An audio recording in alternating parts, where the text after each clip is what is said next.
Very good morning, students. How are you all? Have you heard the introductory lesson that I gave you yesterday?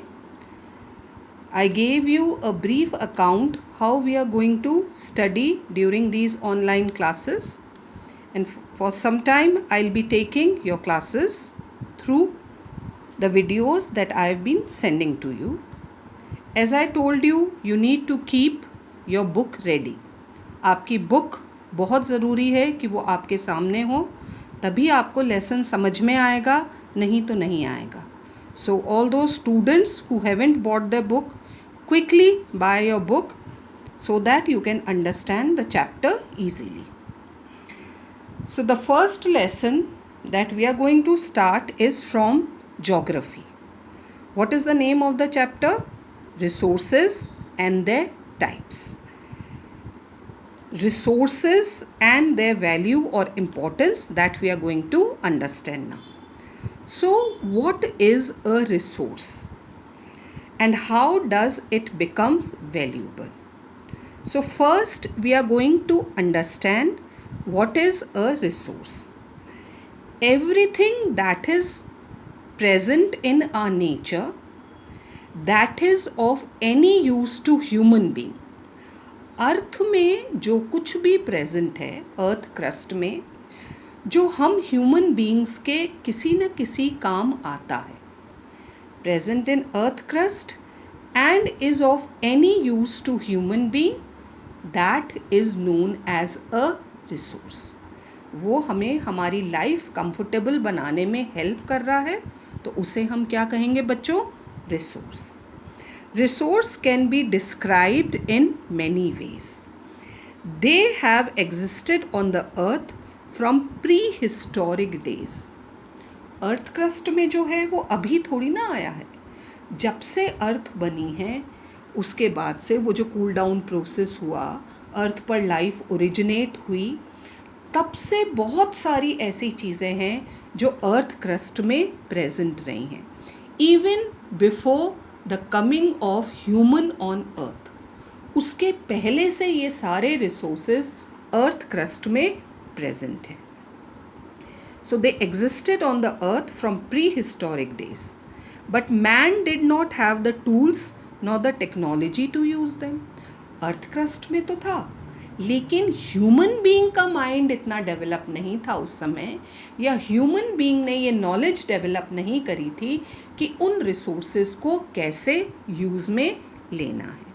तो बहुत सारी चीज़ें हैं, आप अपने आसपास देखो, जो फूड हम खा रहे हैं, the clothes that we wear, the transport that we use, बहुत कुछ है ना, जो हम ह्यूमन बीइंग ने कैसे बनाया है? By taking out things from the earth crust. The earth gives us food, the earth gives us clothes, earth gives us minerals and metals. कितनी चीज़ें हैं जो अर्थ हमें देती है, वो सब क्या हैं बच्चों? रिसोर्सेज हैं, which are making our life so comfortable. They all are obtained from a resource available in nature and our environment. तो जो कुछ भी आप यूज़ कर रहे हो अपनी एवरीडे लाइफ में, वो सब किस में आता है? रिसोर्स में आता है. We are not using them in the original form. Earth crust से जैसे हमें चीज़ मिल रही है, हम उसको यूज़ नहीं कर रहे हैं, हम उसे ट्रांसफॉर्म कर रहे हैं. वी आर चेंजिंग दैम, है ना. रॉ आप कहते हो, हमने कहा food that we eat is a resource, तो हम डायरेक्ट रॉ फूड थोड़ी ना खाते हैं, हम उसे चेंज करते हैं, हम उसे कुक करते हैं, and then we use them, है ना. So man needs have made him use more and more material from his earth. जैसे जैसे डेवलपमेंट होता जा रहा है, we have been using these resources, more and more resources, more and more resources. हम नए नए इन्वेंशंस हो रहे हैं, नई नई डिस्कवरीज हो रही हैं, और हम और ज़्यादा चीज़ें अर्थ से लेते जा रहे हैं और उन्हें यूज़ करते जा रहे हैं. ये सब क्या है? Resources. He is constantly turning new materials into resources by using advance technology. तो whatever we are taking out from earth crust, we are using it with the help of advance technology. Anything that is useful और has value is a resource. As I said, जो भी हमारे काम की चीज़ है, हमारी life को comfortable बनाती है, that is known as resource. आपके घर में जितनी भी चीज़ें हैं वो सब क्या हैं बच्चों? रिसोर्स. टेक्नोलॉजी की हेल्प से हमने उन रिसोर्स को अपने लिए यूज़ करने लायक बनाया है. और सबसे बड़ी बात, even a human being is a resource. After all ये सब किसके दिमाग में आया? नेचर में तो सब कुछ रॉ फॉर्म में है, लेकिन यूजेबल किसने बनाया? ह्यूमन बीइंग ने. तो सबसे बड़ा, the biggest resource on the earth is human being himself. It is our brain, our intelligence, our mind that had converted all these things into resource. Human being ने अपनी intelligence use करके देखो life को कितना comfortable बना लिया है. तो biggest resource is human being himself. We teachers who are teaching you, आपके डॉक्टर और भी जो कुछ हैं जिन्होंने आपकी लाइफ की कंफर्टेबल बनाने के लिए इतना कुछ मेहनत किया है, ये सब क्या है? Resource. And I tell you children, you are also a resource. आप भी तो हमारे फ्यूचर का रिसोर्स हो. एजुकेशन लेकर, स्किल डेवलप करके, and when you will become something in future और आप अपनी कंट्री के डेवलपमेंट में हेल्प करोगे, तो आप भी क्या हो? आप भी हमारे फ्यूचर का रिसोर्स हो. So study hard. Thus, any material which is part of our environment, a part of our earth, which can be useful for man is a resource. तो अगर हमें resource की definition याद करनी है तो हम क्या कहेंगे?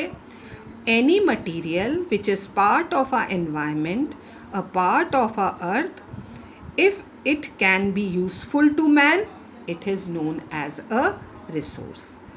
A river becomes useful when man uses it for irrigation. River water, बह रहा है, बरसात हुई, रिवर में पानी आया, बहा, और कहाँ जाएगी वो रिवर? In the ocean. ख़त्म, वो पानी यूज़फुल गया, बेकार हो गया. लेकिन वो रिवर, तब तक वो रिवर है. वो रिवर रिसोर्स कब बन जाती है? जब हम उसके वाटर को इरिगेशन के लिए यूज़ में लेते हैं, जब हम उसके वाटर को power generation, what is power generation? Electricity, hydro electricity के लिए यूज़ में लेते हैं. नेविगेशन, शिप्स एंड बोट्स चलती हैं रिवर में. तब वो रिवर क्या बन जाती है बच्चों? Then it becomes a resource. Now it has a value. अब वैल्यू हो गई ना उसकी, otherwise the water was flowing and going into the ocean. Now a value can be of various kinds. अब हम 4 टाइप्स हर resource के साथ, every resource has 4 types of value attach to it. हर रिसोर्स की 4 तरह की value होती है. Legal value, aesthetic value, ethical value and economic value. The first is legal value. Legal value. A resource has a legal value. In this respect, an example is the law passed in Delhi under Clean Air Act that all vehicles must have a pollution-free certificate. This law provides a legal value to its air. जब भी किसी भी resource के regarding कोई law बना दिया जाता है, रिसोर्स को प्रोटेक्ट करने के लिए, बचाने के लिए, जब गवर्नमेंट कोई लॉ बनाती है, that is known as its legal value. तो रिसोर्स को प्रिवेंट करने के लिए, सेव करने के लिए, when any law is made, then it is known as its legal value. The second one is aesthetic value. What is aesthetic value? To preserve the natural beauty of a forest, mountains, rivers or lakes. That is known as its aesthetic value. क्या हुआ ये बच्चों? जब भी हम अपने natural चीज़ों को बचाने के लिए, सेव करने के लिए, उनका प्रिवेंशन करने के लिए कोई कोशिश करते हैं, that is our aesthetic value. After all nature is very important. देखा ना क्या हाल हो रहा है, गर्मी बढ़ रही है, पोल्यूशन बढ़ रहा है. So we need to save our environment. That is aesthetic value. कि अगर ट्रीज़ नहीं रहेंगे, हाँ, पोल्यूशन ऐसे ही बढ़ता रहा तो ह्यूमन लाइफ पर इसका कितना बैड इफ़ेक्ट हो सकता है. तो saving our trees, saving our vegetation, saving our wildlife, saving our nature, that gives aesthetic value. The third one is ethical value, moral. What is the meaning of ethic? Moral, है ना. हमारे कुछ moral values होते हैं. Nature is giving us so much. कितना कुछ है, सब कुछ आफ्टर ऑल किसने दिया है हमें? नेचर ने ही तो दिया है. तो isn't it our duty to save that nature? That is its ethical value. It is associated with moral values, with human conduct and behavior. Not to waste nature, not to harm nature. That is ethical value. Preserving national parks, forest resources, है ना, no over exploiting. ज़रूरत से ज़्यादा किसी भी natural resource को use नहीं कर रहा. स्पेशली जो सबसे बड़ी हमारी आज की रिस्पॉन्सिबिलिटी है, to save water. Don't waste water. That gives ethical value. And the fourth one is economic value. Any material used for production has an economic value. जब भी हम प्रोडक्शन में किसी भी चीज़ को यूज़ कर रहे हैं तो वो उसकी इकोनॉमिक वैल्यू हो जाती है. कितनी इम्पॉर्टेंट है.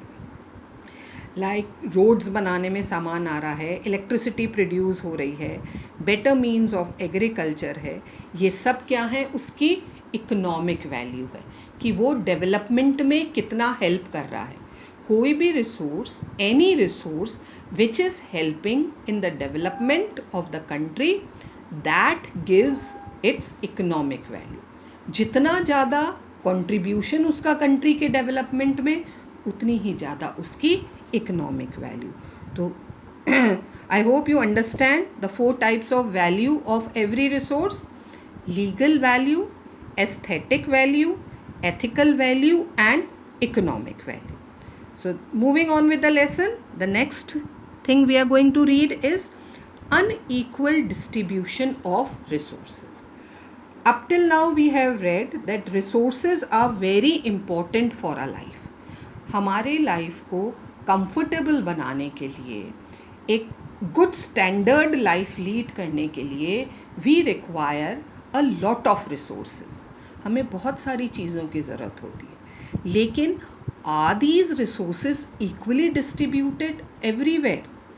It must be mentioned here that the resources are distributed unequally over the earth. अभी अर्थ को तो हमने डिवाइड किया है अमंग द कंट्रीज, नेचर ने तो नहीं किया है. So all the resources are not present everywhere. They are unequally distributed over the earth. कुछ कंट्रीज़ के पास कुछ रिसोर्सेज ज़्यादा हैं, कुछ कंट्रीज़ के पास कुछ रिसोर्सेज ज़्यादा हैं. Some countries are rich in certain minerals while they are deficient in other minerals. Such a thing is common all over the world. Her country के पास हर रिसोर्स नहीं है. Some countries have some resources and other countries have other resources. Like the Arabian countries are rich in oil resource, fossil fuel बहुत ज़्यादा है उनके पास, लेकिन उनके पास soil resource नहीं है. They cannot grow crops. Agriculture नहीं कर सकते वो. हाँ, तो और हम एग्रीकल्चर कर सकते हैं. We are rich, India is rich in soil resource but we don't have oil resource. So this is everywhere all over the world. ऐसा ही है, कुछ कंट्रीज़ के पास कुछ रिसोर्सेज हैं, कुछ कंट्रीज़ के पास कुछ रिसोर्सेज हैं. So now the question comes, why is this so? ऐसा क्यों है? ये इक्वल डिस्ट्रीब्यूशन ऑफ रिसोर्स क्यों है? In fact, the distribution of resources depends upon a number of physical factors. Students, whenever I am teaching you, you keep a pencil with you. आप लोग अपने पास pencil भी रखो, तो जो मैं बोलूँ उसे आप अंडरलाइन करते जाओ. ठीक है, तो अभी आप ये अंडरलाइन करो. देखो, the distribution of resources depends upon a number of physical factors. कौन कौन से फिज़िकल फैक्टर्स हैं जो ये डिसाइड करते हैं कि कौन सा रिसोर्स कहाँ पर होगा? क्या हैं बच्चों ये physical factors? Climate, terrain, that is land, type of land, कैसा land है, and altitude. ये 3 फैक्टर्स हैं जो डिसाइड करते हैं कि वहाँ पर कौन सा रिसोर्स होगा. What are these 3 factors? The climate of that area, the type of land, terrain कौन सा है, और उस प्लेस का altitude कितना है. Because these factors differ so much over the earth. अब ये सब जगह अलग अलग है. Climate differ from one place to another. Type of land differ. Type of land में देखो माउंटेन भी हो सकता है, प्लेटो रीजन भी हो सकता है, आइलैंड हो सकता है, डेजर्ट हो सकता है, सॉरी फर्टाइल प्लेन हो सकता है. These are all different types of land. And altitude, height कितनी है उस प्लेस की. हाँ, तो इन 3 फैक्टर्स पर डिपेंड करता है कि वहाँ पर कौन सा रिसोर्स होगा. और क्योंकि ये तीनों फैक्टर्स अलग अलग हैं, so they make all the difference in the distribution of resources and result in equality. क्योंकि इन 3 फैक्टर्स पर डिपेंड करता है. कौन से हैं 3 factors? Climate, terrain and altitude. The presence of resource depends on these 3 factors, so there is unequal distribution of resources in the world on the earth. I hope you understood what I tried to teach you today. Go through your lesson once again. जो मैंने आपको समझाने की कोशिश की है उसे एक बार वापस पढ़ो बच्चों, समझ में आ जाएगा. धीरे धीरे पढ़ोगे तो. And we'll continue our lesson tomorrow. Till then, keep reading.